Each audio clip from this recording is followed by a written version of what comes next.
অত্যন্ত দুঃখের সহিত বলতেছি আজকে আমাদের প্রতিষ্ঠান গতকাল রাতে চুরি হয়েছে। আমি দেখাচ্ছি কিভাবে হয়েছে। এটা হচ্ছে এদিকে এই যে আমাদের যে ওয়াশরুমের গ্রিলটাকে ভাঙছে, এই যে দেখেন এটা এই যে শিক এগুলা। তারপরে হচ্ছে যে এখানে শাহলটাতে দেখতেছেন শাহল, এই শাহল দিয়েই যে এটাকে আমাদের এই গিটটা ভাঙছে, এটা ভাঙা তারপরে এদিক ভিতরে ঢুকছে। ভিতরে ঢুকিয়া যে এখানে আমাদের বাটন মোবাইল ছিল প্রায় 33 পিস বাটন মোবাইল নিছে এবার আমরা গণর পরে বুঝতে পারলাম। এবং এখানে স্মার্টফোন ছিল হচ্ছে যে এটার মধ্যে এখানে অনেক স্মার্টফোন ছিল সেকেন্ড হ্যান্ড এবং হচ্ছে ডেমো মিলে প্রায় 26 পিসের মতো স্মার্টফোন ছিল। তো এই স্মার্টফোনগুলিও নিয়ে গেছে। আর এখানের মধ্যে হচ্ছে দামি ইয়ারবাড ছিল এবং হচ্ছে ঘড়ি ছিল, পাওয়ার ব্যাংক ছিল।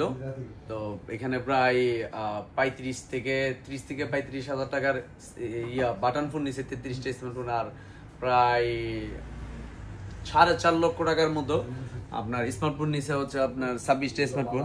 আর এই 2 নম্বর ডুয়ারে এই যে এটা এই যে এটা মনে হয় ছুটে ফেলছে আর কি। এখানে 2 লাখ টাকা ছিল এই 2 নম্বর কেসে, এই কেসে এখান থেকে 2 লক্ষ টাকা নিছে আর 4.5 লক্ষ টাকার স্মার্টফোন নিছে। তার পাশাপাশি হচ্ছে প্রায় 33 থেকে 35 হাজার টাকার আপনার বাটন ফোন নিছে, অ্যাক্সেসরিজ প্রায় 30 থেকে 40 হাজার টাকার অ্যাক্সেসরিজ নিছে।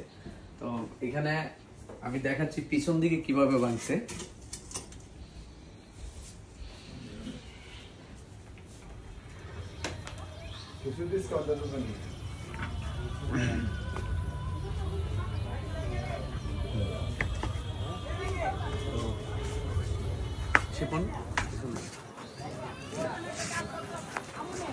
এটা হচ্ছে আমাদের প্রতিষ্ঠানের সামনের দিক, এটা হচ্ছে সামনের দিক, এদিকে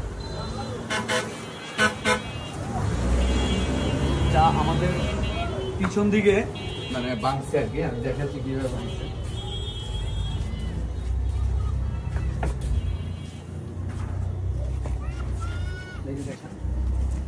এখানে হচ্ছে এই যে রড, এই যে প্রথমে দেখাচ্ছি রড ভাঙছে, এই যে দেখেন এখানে ইট, এই যে এটারে ভাঙছে যে এদিকে ভাঙ্গা, তারপরতে এদিক মানে এই যে এদিক ভিতরে ঢুকছে, এদিক ভিতরে ঢুকছে, এটা ভাঙ্গা এদিকে ভেঙে এদিক ভিতরে ঢুকছে, ঠিক আছে। তো আরেকটি বিষয় হচ্ছে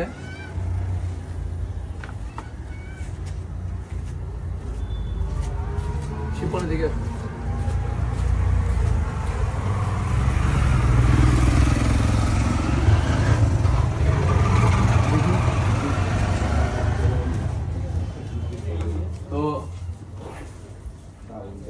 কালকে আমাদের প্রতিষ্ঠানের যে সিসি ফুটেজ, আমি একটা জিনিস দেখাচ্ছি এদিকে আমাদের সিসি ফুটেজ আমরা নতুন শোরুম আরেকটাও সামনে দিয়ে দিচ্ছি, যার কারণে এইটাকে আমাদের ভাঙার চিন্তা ভাবনা ছিল যে আমাদের যে বর্তমানে যে এই প্রতিষ্ঠানটা যেমন এখানে যে প্রোডাক্টগুলো সবগুলো প্রোডাক্ট নিয়ে গেছে সিসি ফুটেজ বের করতে পারতেছি না, কারণ এখানে আমাদের যে ওইটার সিসি ফুটেজ ছিল এটা আগে থেকে প্রবলেম ছিল।